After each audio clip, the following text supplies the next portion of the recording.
Hello and welcome back to another quick update video about some of the status of the mods I've been working on. This one in particular focused on modular systems. I've got a few things in the works and I just want to show you guys what I've been working on. This actually, the RF interface, which will allow you to power your furnace with RF energy, was not done by me. It was done by Donovan. He has been helping me out a little bit because I've been very busy, and this is something I wanted to do, and I've had it set up so that it wouldn't be too hard to do. And so somehow the conversation came up and he decided he was going to go ahead and help me out and implement that in for me. And on top of that, there's also industrial craft interface. I don't have it enabled at the moment, but it is in there. So if you're running industrial craft, buildcraft, Ender IO, anything, you can now power your modular furnaces based off of those. They don't offer any speed or multiplication or any of these stats over here. However, you can, in fact, just power it and then build it the way you want it, just like you would do with the liquid fuels. It's the same concept, just you now have a different source of power. And there's going to be more updates like this, more options coming to the furnaces in the future. You know, the furnaces being the core of the mod, of course, I want to give them a little bit of love, so that will be coming down the line. I should be releasing this within the next couple of weeks. Like I said, I'm very busy at the time, so this might take just a bit. Now over here, I'm not sure, honestly, if this was in the last update, but there is connected textures on the tanks, and now it's a little bit more efficient with the balancing. You can see here it's going pretty quick. I believe all fluids are about the same rate. I'll have to get back into it and make it slower for lava and stuff like that, but I wanted to make it balance a little bit quicker so that it's not hurting the server quite as much. And then aside from that, those are the only real changes to the mod.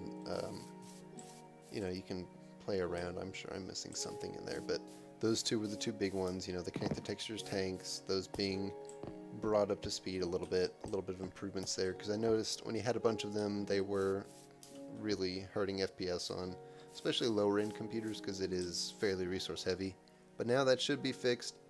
I haven't benchmarked it honestly, so I couldn't tell you if it's significantly better or better than the alternative mod tanks. But you know, it still follows the same rules. They'll balance to each other. It follows the rules of gravity. The only thing is, in a big tank like this, if you started pumping out of this side right here, you might have little spots here and there of lava left over. That just has to do with the randomness of the code. I might go in there and see if I can find a way to just have it randomly bounce about, you know, until it finds an export or something like that. But again, these are all things that come down the line. A lot of this stuff at the moment is about 80% where I want it to be. The storage, the furnaces, all of that. And I want to go over and give it that little extra polish that will make it exactly what I have in mind. So hopefully I'll be able to do that coming up here in the summer when I have a little bit more time to sit down and actually work on it. But at the moment, that's just not the case. Aside from the change to the tanks, a change that I want to make, and some of the changes I'm going to go into that I want to try to bring to the mod here in the near future, is connect the textures on the modular storage. If you followed me in the past, there was a 1.6 mod that was the modular storage, and it had connected textures, and I want to bring that to modular systems. The only reason I don't have it now is because I don't have a connected texture engine at the moment for 1.7. I have one in 1.8, and again, that's completely different, but the concept's still there, and so I'm hoping that I can bring that sort of ideology into 1.7. And then maybe, and I've had this requested before, I might do some sort of connected texture render on the furnace so that the border of the large furnace has like a thicker border, maybe rivets on the corners, and the interior still has a sort of tessellating pattern, but it's much thinner, and so it looks more like one giant structure instead of just like a Rubik's Cube of other structures. And then that could open up some options here with the smeltery as well.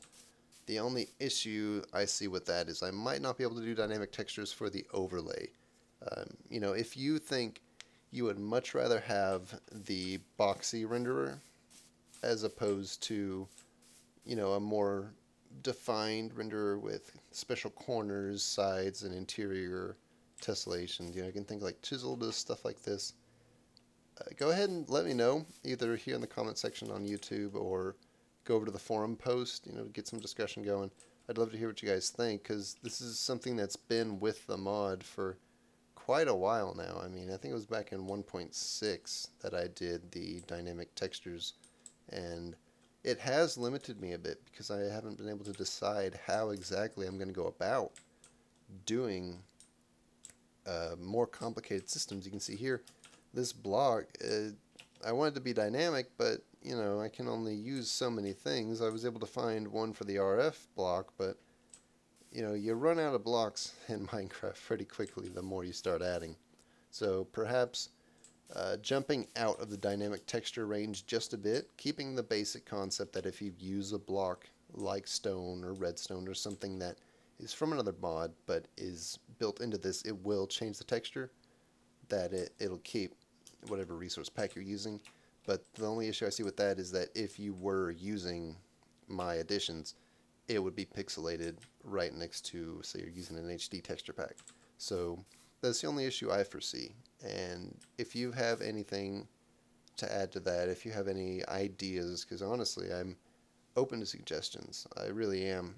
Even if you're changing the fundamental idea of this mod, some of the basic foundation, feel free to drop it. Start a discussion on it. I mean, seriously, I want to hear what you guys have to think, because this mod's been around for quite a long time, and it's evolved in various different stages over the progression of its life cycle. So if there are things that need to be changed or things that just don't fit with the mod, yeah, I'm fine with getting rid of those. Like, I know this guy here, the enchantment altar, needs some serious work. In fact, I would probably rework the entire system. It was never something I was happy with to begin with, and I don't think it ended up being what I had in mind. So, of course, I would love to go in there and give this a better sense of use. Like, it's not really useful with other mod enchantments at the moment, because you have to enchant something to begin with.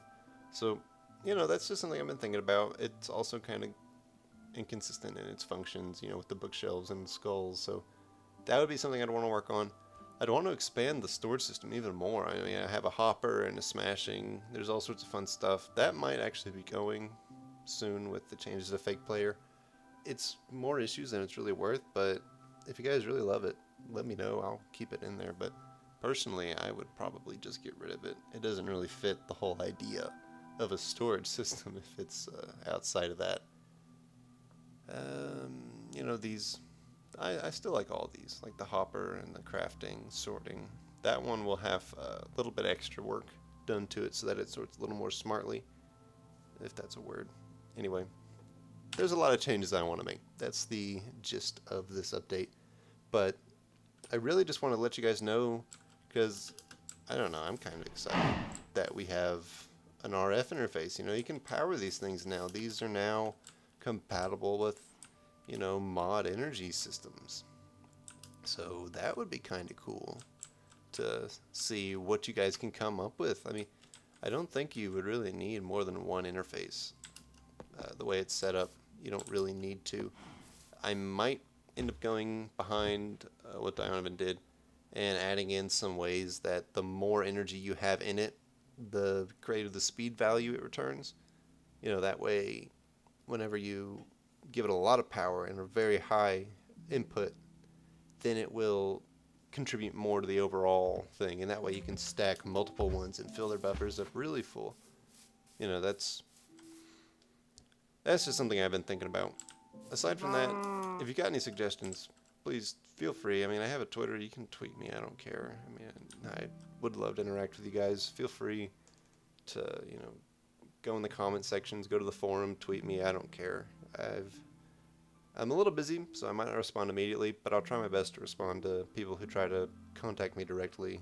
I feel that's, the right thing to do, and I understand that a lot of other people can't do that because they get a lot of people sending them questions. But I'm at that stage where I'm not too popular, so I can still respond to everybody. So that's great, and if you want to take advantage of that at the moment, feel free to. Aside from that, thanks for watching. If you want more updates, I'm really trying to bring this more frequently, so go ahead and subscribe, or just check back here. I don't care. You don't have to subscribe. I'm not gonna control what you do. but you know, it's appreciated, of course. Other than that, I'll see you guys in whatever the next one will be. Bye.